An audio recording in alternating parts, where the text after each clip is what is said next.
Liverpool's first 11 looks literally unreal, but how good does the second team look? The backup side, the side who are going to come in and rotate with these lads and give them that well-deserved break in the cup games, etc. Let's have a look at each individual backup option who we've got, and actually what our backup 11 could look like. Obviously, in a cup game, we're not going to go 11 for 11, like for like. We're going to maybe swap 5 or 6 players and rotate, but in a hypothetical world, let's just say our backup second 11 started a game. What could it look like? If you are new to the channel, make sure you subscribe down below. It's free. It's absolutely free to subscribe.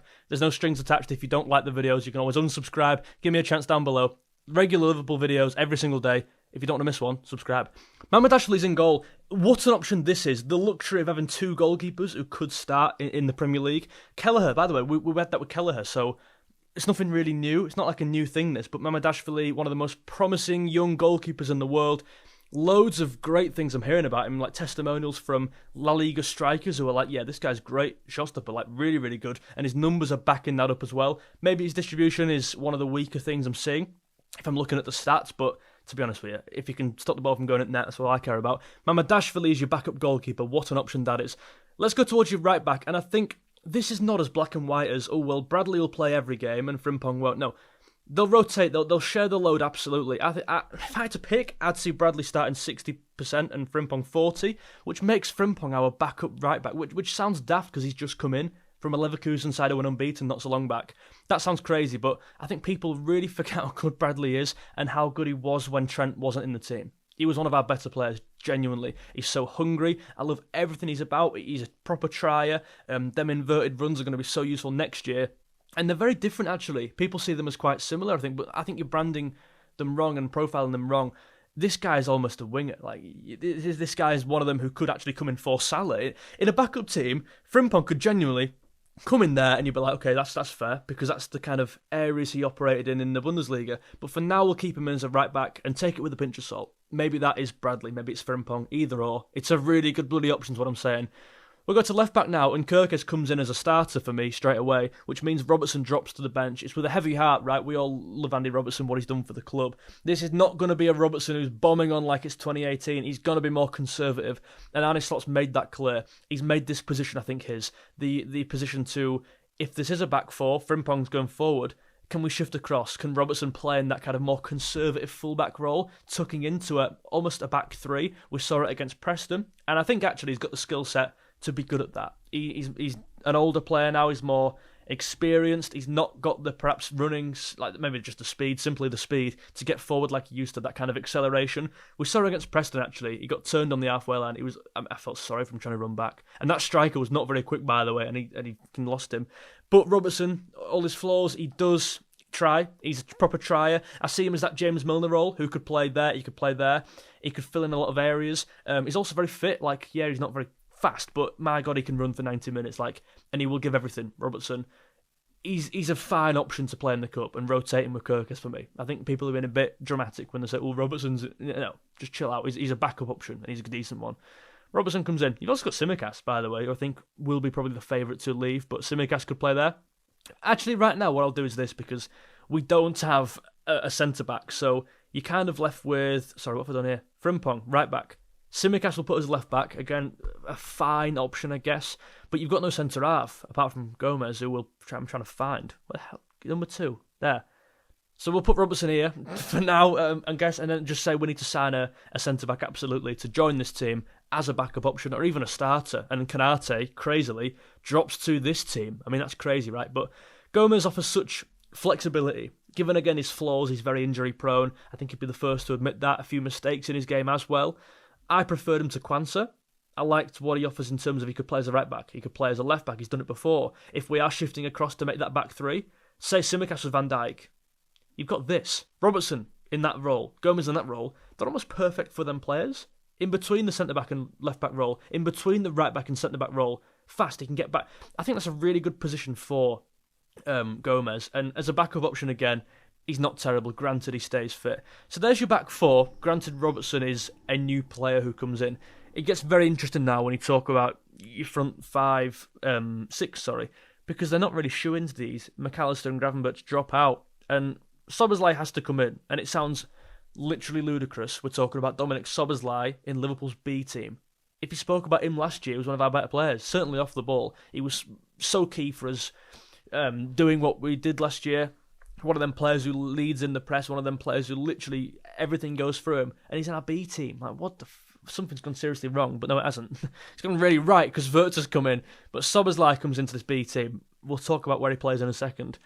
I'm looking at Endo. I'm looking at Wes Curtis Jones. I'm looking at, let's take Wirtz out, I'm looking at Harvey Elliott. I'm looking at Stefan Bajcetic, Tyler Morton. Is that everyone, all the midfielders we've got in here? I think it is. So it's like pick 3 from there, and you've not exactly got a hard time doing so. Szoboszlai's definitely one. Jones is probably definitely the other. And this is kind of whoever you see really fit. Bajcetic, I think, will go out on loan.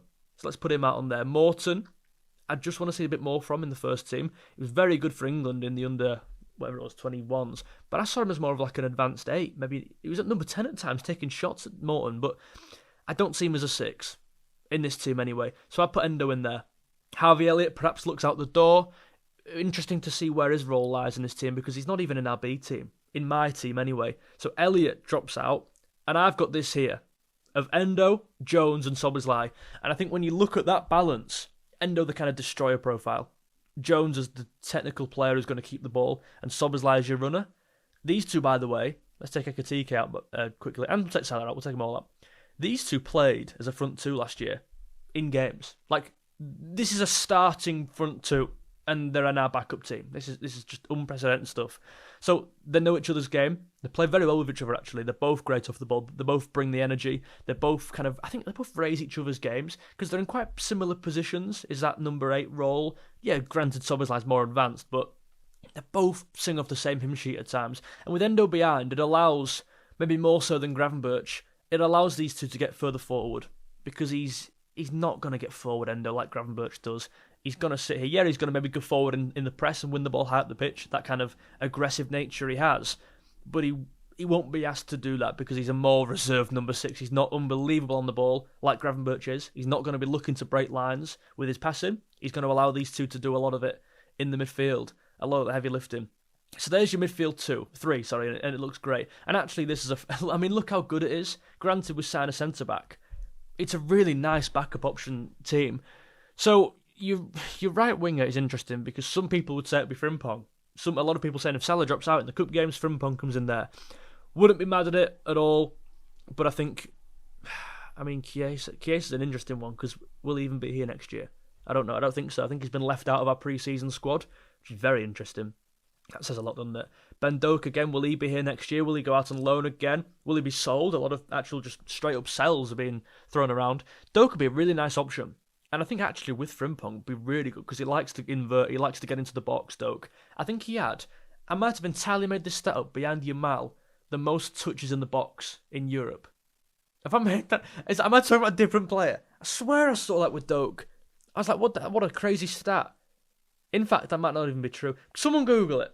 I don't think I might have made that up.